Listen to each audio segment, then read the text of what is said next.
Welcome to the channel, guys. Welcome to the channel. In this episode, we're going to be talking a little bit about this game and what happened, what didn't happen, what we liked, what we didn't like. We meaning me. Right? This is extremely opinionated. This isn't at all probably true for you, but this is how I perceived the game. The good points and the bad points. I don't want to go on with this too long because I could. Actually, if you guys didn't watch it, I apologize for one of the episodes. Maybe it was a third to the last or second to the last, where I had just had it with the game, and I was pretty much complaining about everything. So I'm gonna try to get away from that a little bit. Look at this a little more objectively. We'll see what happens. Yeah, I did manage to make a little list here. So let's talk about the bad points, because there were a few. To me, there were a few. So one of the things that I really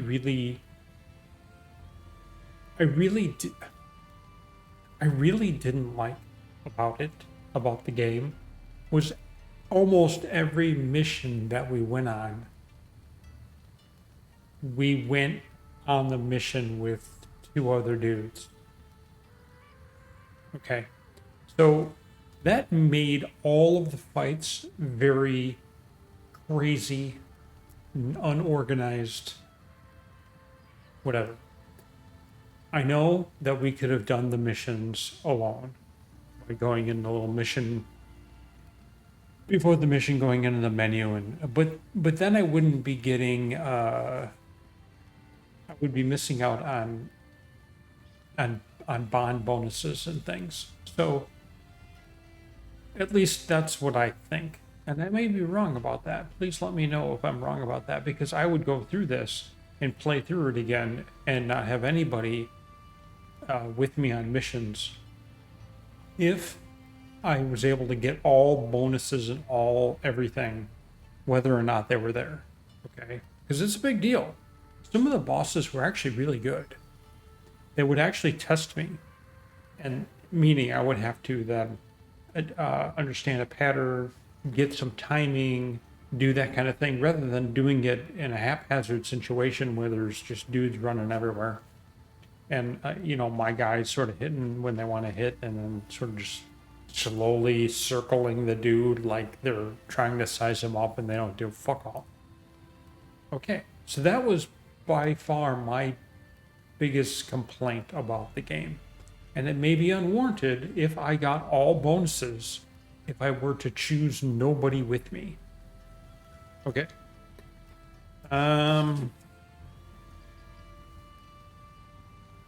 The crafting mechanic, I basically never used it.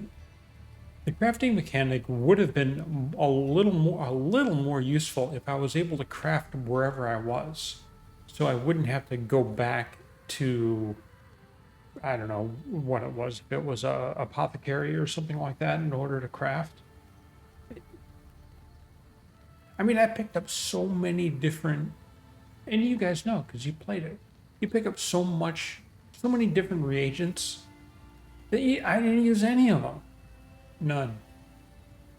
I maybe crafted a couple of times, but once I realized I couldn't craft, when I got out on like my, when I was out in the wild, I just didn't ever do it.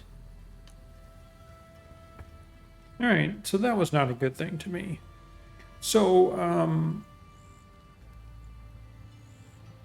the plot. This isn't necessarily a bad thing at all. I didn't know what I was getting myself into. I was not really able to follow what was happening. There were way too many characters. I did not know what I was getting myself into. This is not a slight on the game at all. You guys out there who are playing the game and could follow along with whatever the fuck was happening, how it almost sounded like everybody was trying to do the same thing to me. There were factions, or I don't know what you want to call them, factions, groups that you could align with. But then they were doing the same things that the other group was. So I really didn't understand that, and it's probably all me. So I'm not going to count that as a negative, really. But what this game did so much. They try to have a very complex or semi-complex combat system, a semi-complex, if not totally complex, plot line. Sort of an open world thing, even though it wasn't at all. I think it was a little bit. A lot of side quests. There was just so much stuff. It wasn't really good at any one thing. All right. One of the things that another one of the things that I didn't like was every time we got into a boss battle and we had to go up against whatever. When you have to go up against an enemy with a health bar at the top, okay, that's a boss, right? To me, that's a boss. And I kill them with a sword, they're still alive. And I not only have to fight them then, I have to fight them 2 or 3 more times. And they just aren't dead. I understand that it wouldn't be good for the plot because these people were needed somewhere in that convoluted plot line. And whatever you guys want to say about that, I still think these bosses. And then near the end, I'm fighting like fucking 2 of them, but my other 2 dudes are with me. And then there's actually other people from my alliance with me, and it's a big mess. It's just a fucking mess. All right. So I really did like the combat system. So let's go over a little bit about what we liked. I liked the combat system. It was pretty in depth. There were lots of moves I was able to pull off. There were things I loved how you had to switch so that the style you were using was good against different mobs. That was really cool. It was all brought down by the fact that I had too many people with me. It was all brought down because I didn't even have to fight if I didn't want to. I could have just stood there, sort of avoided him because he came at me.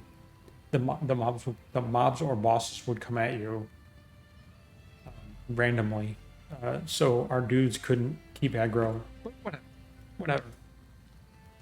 Not a negative.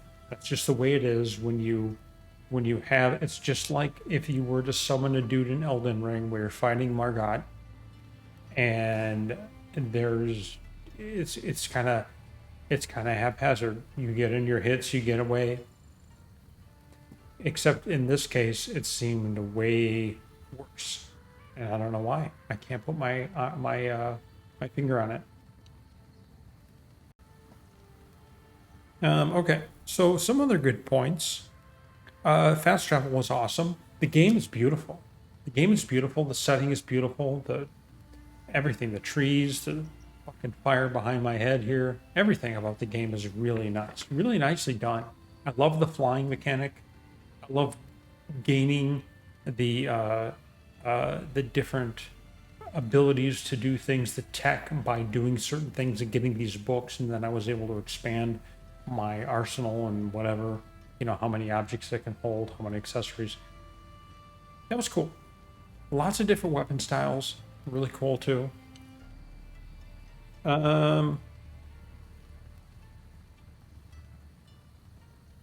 So this may be the only game that I have noticed this. If I was doing a quest and the quest marker is on the map, like say I'm trying to go get a chest or a cat or something like that, and I see the little cat on the map, I see the little chest, so you went over there and you get it. Well, you can't really see where you are, so other than a tiny icon that goes along the horizontal part of the map at the top. So you put a waypoint on it. You go into your map, you put a waypoint on the chest. It shows you where that chest is in terms of both axes. If the chest is higher, like on a mountain or on a second level, when you get to the area, it will show you an up arrow where uh, your waypoint mark was. If you put it right on the thing, that was really cool. That was totally handy, totally handy. So I don't know. I think there are a lot of things about this game, little things that were really, really well done. I also love those secret hidden bosses.